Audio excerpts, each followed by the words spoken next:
안녕하십니까. 서울대경제학부 이철원 교수입니다. 벌써 세 번째 이렇게 초대받아 와서 관련 사항들을 계속 공부할 기회를 이렇게 받아가지고 정말 대단히 감사드립니다.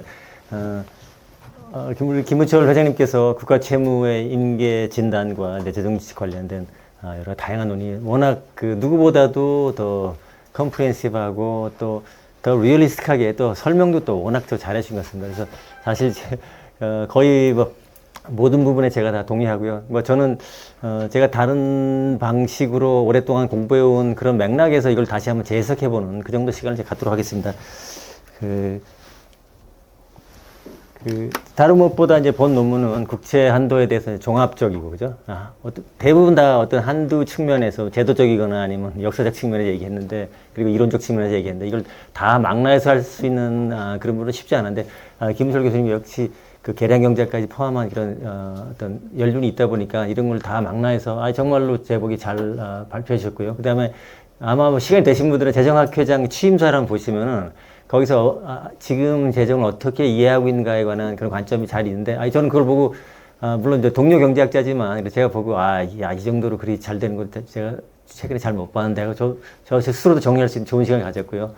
그래서 하여튼 모든 정책적인 이런 사항들 다 망라해서 이렇게 뭔가 종합적 시각을 제시했다는 데서 굉장히 많은 의미가 있고, 특히 이제 이론적인 것까지 포함해서 실증적 뒷받침을 진해석이라는 의미에서 쉽게 볼 수 없는 그런 글이라 보고요. 특히 이제 재정적 톱니 효과가 이제 어떻게 보면 안정성을 찾는 그런 기제가 왜 한국에 없냐 이런 걸 이제 왜라는 측면에서 보고요. 그다음에 특히 이제 학술적으로 볼 때 이제 계량적으로 봤을 때 피스컬 퍼티그라 더 이상 이제 경제가 이걸 감당하기 힘든 수준까지 가는 그런 점을 학술적으로 있는데, 그걸 한국 경제에 이렇게 투영해서 한국 경제 특성을 고려하면 그 퍼티그가 어디서 발생하겠는가, 그 점을 가지고 인계점을 계산한다는 장면에서 훨씬 더 정책적으로 의미가 있지 않나 싶고요. 각종 지수를 보고 제도를 또 망라하고 하다못해 신용평가사의 평가 방식까지 고려해서 본다는 거는 정말 디테일에서 정말 대단한 것 같고요. 그래서 특히 대안 제시면에서 재정규칙 3%, 55%, 그다음 독립적 재정기구를 대안으로 얘기했다는 것 자체로 굉장히 완결성이 있다고 보고요. 주요 결과 몇 가지만 다 아시는 얘기지만 다시 한번 환기시켜 보면은, 먼저 이제 빈번한 정권 교체, 양극화 메커니즘, 비대칭적 조정비, 이거 다른 게 아니라 너무 정권 자주 되다 보니까 보수 정부조차도 이거 나만 괜히 아껴 써봤자 좋은 소리도 못 듣고 차라리 나도 쓰겠다, 이런 관점이 같고, 양극화 관점은 너무 이제 격차가 벌이다 보니까 안 쓰면 안 되는 코너에 몰려버리는 정치권이, 거기다 비대칭적 조정 비용이라는 것은 쓰는 건 쉬운데 줄이는 거는 아무런 제도적 장치가 없다는, 요 세 가지가 이제 뭉쳐져 가지고 한국 결과가 나타났다. 아주 정말 합리적 해석인 것 같고요. 그 다음에 한국이 톱니 효과가 굉장히 다른 나라보다 컸고, 그 다음에 이거는 정파와 무관했다는 것이 굉장히 큰 특징이고요. 그 다음에 부채 세일링을 62.5%, 이거 더 이상 이거 넘으면 한국은 위험하다는 걸 또 이렇게 막상 제시하기 굉장히 부담스러운데 이렇게 잘 제시했던 큰 의미가 있고요. 그다음에 정상 상태 조건에서 그로스 레이트와 이제 현재 부채 수를 곱해가지고 그게 아마 허용 가능한 한 일반적인 우리가 정책적으로 감안한 수치, 아주 공무원분들에게 굉장히 유용한 수치를 제공했다는 데서 의미가 있고요. 그다음에 재정준칙 이런 걸 그 배경을 정확하게 짚어주는 것 자체에 대해서도 의미가 있다고 봅니다. 자, 그 다음부터 이제 제 논의를 이제 똑같은 논의를 다른 식으로 해석해 보면요. 부채 자료의 해석을 좀 달리 볼 필요도 있지 않냐. 그래서 그쪽 우리나라의 관행에 대해 얘기한 건데, 예전에 제가 조장훈 교수님하고 교과서를 이제 거시경제 교과서를 쓸 때 제가 자료를 쭉 모아보면 분명히 그 2019년이었는데요. 분명히 부채율이 이제 40몇 %로 올라가는 순간인데, 한국은행이 재계산하니 갑자기 이게 35% 뚝 떨어져. 그래서 이게 어떤 일인가 하다 2024년도에 다시 한번 50 몇 %로 갈게 또 43% 가더라고요. 그래서 이게 5년마다 경쟁할 때마다 뚝뚝 내려가면, 물론 그로스 레이트 올라간 거는 그건 좀 봐드리는데, GDP 추계 자체를 한국은행이 새로 하는 건데요. 이게 저는 한국은행 부정하고자 하는 얘기가 아니라, 어쨌든 이 방식 자체가 왜 바뀌었나 보니까, 조사할 때 예전에는 서베이로 하다가 이제는 등록 기반으로 바꾸고, 물론 어느 게 더 정확하면 정확으로 갈 텐데, 근데 만약에 지금 앞으로 등록 기반에서 조사 기반으로 바뀌면 GDP가 또 왕창 떨어지게 되면 한 140 정도 내려가는데요. 즉 유전 하나가 개발돼서 퍼포먼트를 쓰는 효과가 이 정도 주기적 경쟁으로 달라진다. 이게 그다음에 자영업자 규모가 포착이 당연히 좋은 소식인데, 이게 앞으로 계속 될 거냐 그거 같지는 않거든요. 그래서 뭐 물론 이때 이런 일이 발생한 것 자체는 팩트고 뭐 그걸 제가 비판할 수 있는 여지도 없지만은 앞으로 이런 것들이 쉽게 발생해서 5% 10% 씩씩 내려가는 이런 일은 없지 않겠냐. 그다음 현 부채 수준에 대한 통계를 볼 때 사실 적자 규모가 140조 이렇게 났어도 실제로는 국채 발행은 적었거든요. 그래서 디트로 잡힌 건 거의 없는데 그게 뭐냐면 이 상당 부분 많은 적자는 타 정부기금, 뭐 공자기금, 외평채기금 이런 데서 전용됐기 때문에 즉 정부 내 거래이기 때문에 안 잡히는 것 같고요. 그다음에 공기업의 또 상당 부분 아까 뭐 수자원공사 같은 경우 뭐 부채 전가됐기 때문에 공기업은 D3에 속하기 때문에 안 잡히고 뭐 이게 일종의 뭐 쉽게 말하면 크리에이티브 어카운팅 같은 건데 이게 더 이상 꽉 차서 더 이상 이제 할 게 없다고 봅니다 이제.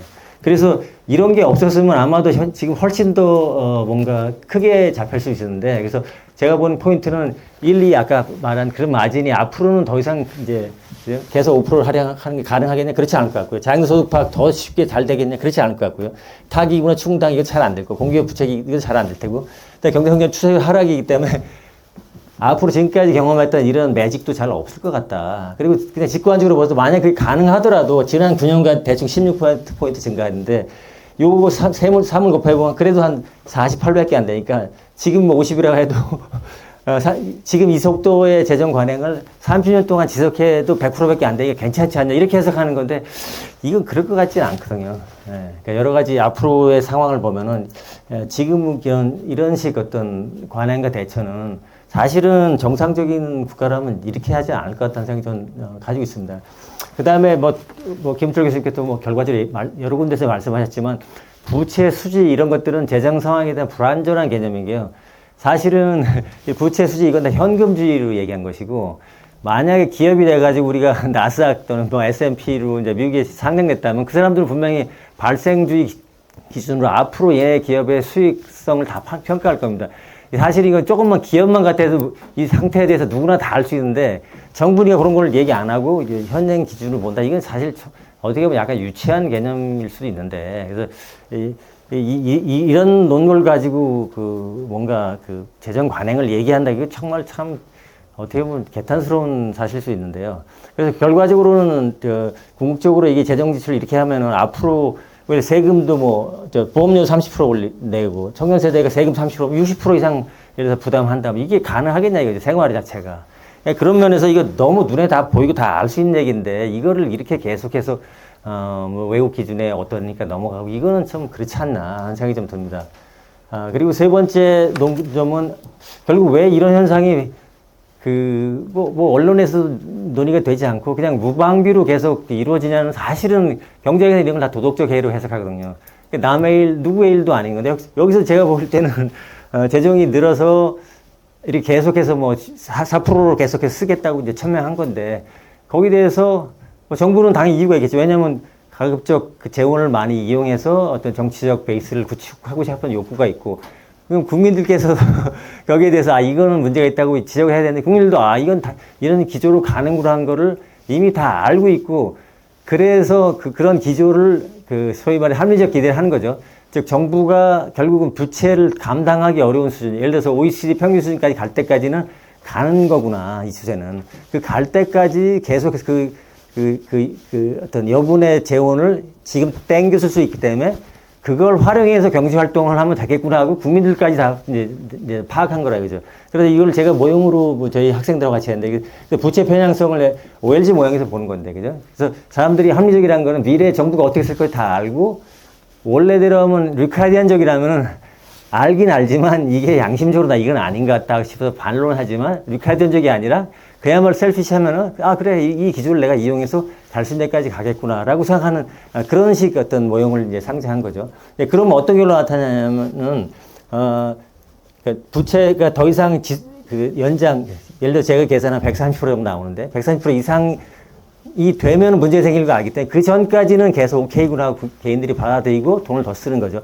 그러다 보면 계속 마일드하게 경제가 좀 호황이 되는 느낌을 부채가 더 이상 연장될 수 없는 상황까지는 발생합니다. 그리고 컨시퀀스가 애드버스하다는 건 뭐냐면 이렇게 되면 결국은 어느 정도 이자율도 오르기 때문에 젊은 세대에게 훨씬 불리하고 자산을 많이 가진 노인 세대들에게 훨씬 더 유리해진 상황이 계속해서 고착화되는 거고요. 부채가 더 이상 이연이 가능할 때까지요. 그 다음에 에셋 버블도 지금 뭐 그런 현상과 유사한데 SF월도 원만하게 나타나는 그런 구조가 나타나게 되겠습니다. 자, 그걸 이제 그림으로 보여드리면은 아마 다른 논문에서 몇 번 말씀드렸는데, 즉, 더 이상 이제 지속 불가능한 부채 수준까지는 전체적으로 자산도 더 많이 들고, 의외로 돈이 많이 땡겨오니까 구축 효과도 거의 발생하지 않기 때문에 자본은 유지되다가 드디어 이제 사단이 나는 거예요. 그래서 더 이상 이제 부채를 늘릴 수 없는 판도에 도달할 때부터는 이제 구축 효과가 슬슬 나타나는 이런 양상이 나타나고요. 그래서 이런 식 그 양상은 굉장히 어떻게 서툴하다 그러죠. 별로 그렇게 뚜렷하게 보이지 않기 때문에 금리를 봐서도 여기 베이시스 포트로 봐도 0.04에서 0.03 별로 크게 금리에서도 막 10%로 들어 IMF 때처럼 한 번에 20% 가고 이러면 사람들이 어이 큰일이구나 이런 식 충격이 안 온다 이거죠. 미세하게 오기 때문에 서로 다 모르면서 아까 전에 말씀드린 서로 다 이렇게 뭐 특별히 이상 없다고 얘기하면서 금융시장에 아무 이상 없는데 경제는 좀 좋으니까 괜찮은 거 아니냐. 이 정도면 괜찮다. 그 다음에 여러 가지 뭐 SF버블이 생기니까 이게 경기 잘 돌아가는 건 아니냐. 이렇게 얘기할 수밖에 없는 구조이기 때문에 사실 여기는 굉장히 어떻게 보면 더 전문적인 해석이 필요한데 이제 그렇지 못한 것이 현실이 아닌가 싶고요. 그 다음 해석 네 번째 시간이 없었는데 그래서 이 전체적으로 이런 포인트를 이렇게 합쳐서 말씀드리고 굉장히 좋은 실증으로 좋다고 보고요. 제가 이 관련해서 제가 이제 한번 학술적으로도 한번 해보고 싶었던 게 뭐냐면 결국은 이렇게 양극화 메커니즘도 있고 빈곤화 정권 교체가 이런 현상이 한국에 발생했는데 그러면은 어떤 일이 생기냐면 사실은 우리가 무조건 안 좋다고만 이거 볼 수 없는 게 원래는 이렇게 정부와 국회가 같이 충돌하는 경우가 소위 말해 체크 앤 밸런스가 잘 작동하기 때문에 서로 달라도 서로 적정한 어떤 예산수를 만들어낼 수밖에 없는 게 또 논거 중에 하나인데 근데 저희가 논문에서 했던 거는 이렇게 서로 뭐 여당 야당이 서로 충돌하는 그 정도 가지고 국회가 요즘 이렇게까지 큰 문제가 발생하지 않았지 않겠냐. 그거보다 좀 새로운 게 뭔가 디버전스 뭐 여당 야당과의 차이가 있는데 차이가 예산 수준만 가지고 서로 싸웠다면 이렇게까지 큰 건 안 생긴다. 왜냐하면 서로 견제 균형이 작용하기 때문에. 근데 정책을 서로 집행하는 영역이 너무 다른 거죠. 하나는 경제, 하나는 복지 이래버리면 그럼 적당히 서로 나눠갖고 양보하고 절충이 되어버리기 때문에 예산이 폭증할 수밖에 없는 그런 것이 아니겠는가라고 이론을 좀 세워가지고요. 데이터로 봐도 대충 그렇습니다. 그래서 레벨 가지고 했을 때는 별로 국가 부채가 늘지 않는데 어떤 쓰는 범위의 차이를 해서 더 크게 증가하는 현상이 나타나더라고요. 그래서 아까 김철 교수님 말씀하신 그 전체적인 포인트도 이제 설명이 된다고 보고요. 그래서 마지막으로 그냥 다 요약해서 시간이 없으니까 말씀드리면은 지난 9년간 재정 운영에 대해서 제가 보기에는 굉장한 거였는데 그거보다는 부채가 한 10몇 포인트면은 별로 안 잡힌 건데 저는 뭔가 더 이유가 있다고 저는 이제 평소에 생각했습니다. 그래서 현 경제 상황에 대한 중요한 어떤 정책적 해석을 김 교수께 제시해 줬다고 보고요. 또 이론적 실증으로도 매우 중요한 시기에 이런 게 왔기 때문에 정말 좋다고 생각하고 특히 이제 국민연금 등 이렇게 대규모 재정 소유 사업이 특별히 고려하지 않고 나온 결과이기 때문에 굉장히 시기 적절하다고 보고요. 그 다음에 무엇보다 현재를 기준으로 재정 판단을 계속하고 있는데 지금 OECD 국가보다 대부분 100%인데 우리 5, 60%니까 문제 없다. 이거는 적어도 어떤 기업을 운영하는 마인드가 있으면 절대 이런 식 얘기는 못하는 거 아니냐 싶고요. 그래서 마지막으로 독립적 재정기구의 그다음에 재정규칙이 필요하다는 말에 다시 한번 동의하는 게 왜냐하면 정말 문제가 없다면은 재정규칙 정도 이렇게 도입한다고 해서 뭐가 큰 문제겠어요, 사실은. 그러니까 이걸 재정규칙을 도입하지 않을 정도로 뭔가 더 써야 할 욕구가 너무 강하다는 걸 반증하는 것이 아닌가. 이렇게 한 10년 이상 오래 얘기해도 절대 도입 안 하는 것 그 자체는 분명히 뭔가 어딘가에 상식적이지 않은 재정 관행이 지속되고 있다는 걸 반증한 것이 아닌가. 저는 이렇게 해석했습니다. 경청해 주셔서 감사합니다. 안녕하십니까. 부산대학교에 근무하는 최병우입니다. 사실 이제 우리 조장욱 교수님한테 부탁을 받고 제가 토론문을 준비를 했어야 되는데 제가 지난 목요일부터 대만 출장에 있었습니다. 그래서 수요일 날 이 논문을 받고 급하게 토론문을 대충 작성해서 보내는 바람에 좀 체계적인 토론문을 만들지는 못했습니다. 그래서 제가 준비한 토론문을 보고 말씀드리겠습니다. 뭐 여러분들 말씀하셨지만은 현 정부 들어와서 이 재정 건전성에 관한 우리 사회 논의가 상당히 좀 위축된 게 아닌가 하는 그런 느낌을 받고 있습니다.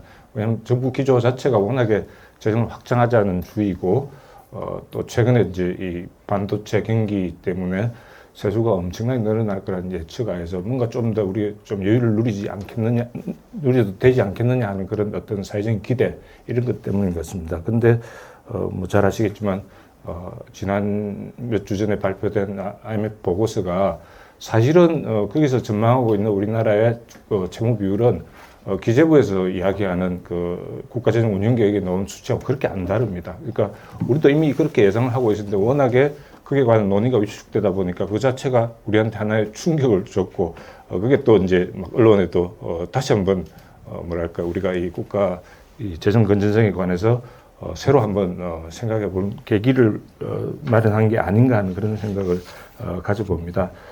그런 중에 또 오늘 이런 의미 있는 토론회가 열렸고, 김울주 교수님 뭐 평소에 이 국가 채무 문제에 관해서는 재정 건전성 문제에 관해서는 뭐 우리 사회에서 어느 누구보다도 연구도 많이 하시고 발언도 자주 하시고 오늘 정말 좋은 논문 잘 들었습니다.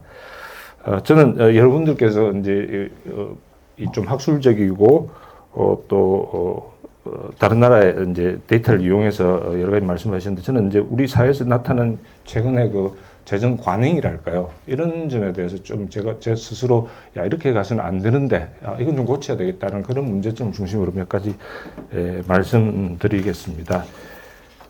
첫 번째는 요즘 이제 정부에서 재정을 대하는 우리 대통령께서 말씀하시는 거 그렇고 이제 재정을 대하는 입장을 보면 꼭 수년 전에 이 소득주도 성장에서 이야기를 하듯이 재정주도 성장을 하려고 하는 게 아닌가 하는 그런 느낌을 살짝 받아봅니다. 최근에 이제 그런 느낌을 더 강하게 받은 것은 대통령께서 지난주입니까 그 트위터에 이런 글을 올리셨어요. 이제 제목이 뭐냐면 시도 때도 없이 긴축을 노래하는 이상한 분들께, 이런 제목입니다. 그리고 거기에 이제 IMF의 보고서를 분석한 어떤 연구소의 보고서를 이렇게 첨부해가지고 올리셨어요. 근데 그 보고서의 내용에 보면 이런 걸 제가 봤습니다. 재정을 확장하면 재정을 잘 쓴다는 전제합니다. 생산도 향상되고, 그 다음에 미래의 이 성장 동력에 대한 투자도 느리고, 이러므로서 잠재 성장률을 올리고, 나가서 이제 세수도 늘어나면 재정 건전성이 오히려 개선이 된다. 이런 이제 연결고리를 생각하고 있습니다. 그래서 재정을 잘 쓰면 이거는 국가의 성장 동력이 된다라는 그런 견해 하에서 쓴 보고서를 다시 이제 대통령께서 인용해서 트윗을 하셨는데, 우리가 교과서에서 잘 알다시피 재정은 거시적으로 볼 때 총수요를 관리하는 역할을 하지 않습니까? 재정을 써서 이 잠재 성장률을 올릴 수 있다면 어떤 누구가 그렇게 하지 않겠습니까? 그 일본 아까 몇 번 사례가 나왔는데요. 제가 수년 전에 일본 중앙정부의 예산서를 보고 한번 깜짝 놀랐습니다. 이 수입 측면에 보면 빚이 40% 정도 됩니다. 전체에서. 자, 그 다음 지출 측면에 보면 원금 갚고 이자 갚는 게 다시 40% 정도 됩니다. 이런 식으로 예산이 짜지거든요. 그게 사실은 우리 눈에는 굉장히 이상할 것 같지만 그 사람들은 국가 채무 비율이 240%, 50% 되는 수준에서 그게 별로 이상하지 않고 그냥 넘어가는데, 좀 뭐랄까 좀 기괴한 그런 예산 운용 방식입니다.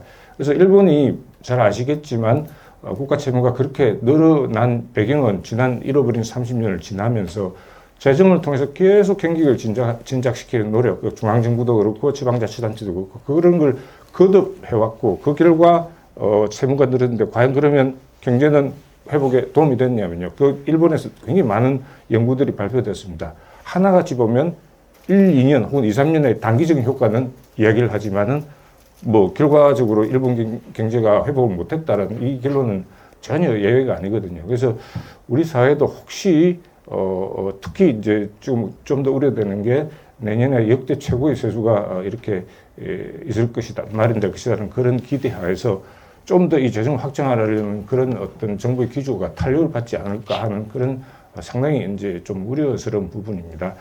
어떻게 보면 이제 구조조정이라는 것은 어려울 때 하는 것보다는 여유가 있을 때 하는 게 오히려 맞다고 봅니다. 그래서 사실 우리 재정 지출에서 문제가 되는 게 의무지출 부분이고, 의무지출이 결국은 정부가 할 수 있는 여러 가지 재정적인 재량을 제약하는 역할을 하는데요.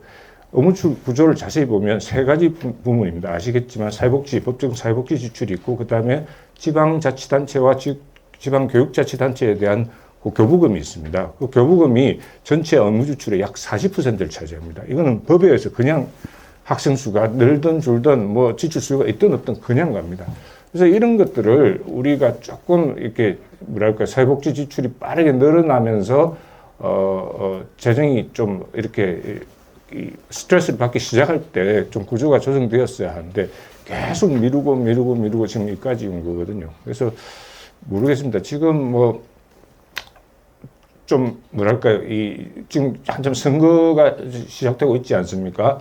최근에 교육감 선거에 제가 왜냐하면 교육자치단체라는 것은, 교육청이라는 것은 기본적으로 자체적으로 재원을 단 1원도 마련하지 못합니다. 왜냐하면 등록금이 다 무상이거든요. 그러면 중앙정부에서 주는 교육재정 교부금이 올해 같으면 약 72조 3조 정도 됩니다. 그 다음에 지방자치단체에서 이전하는 법정 이전 재원이 약 20조 정도 됩니다. 그래서 한 100조 정도 가지고 살림을 사는데, 교육감들의 공약을 보면 그야말로 입학할 때 입학 지원금부터 시작해가지고 학교 다닐 때 각종 현금 지원금, 그 다음에 졸업할 때 사회정착금과 그 다음에 또 뭐죠? 무슨 운전면허 따는 각종 지원금, 캐시로 그냥 나갑니다.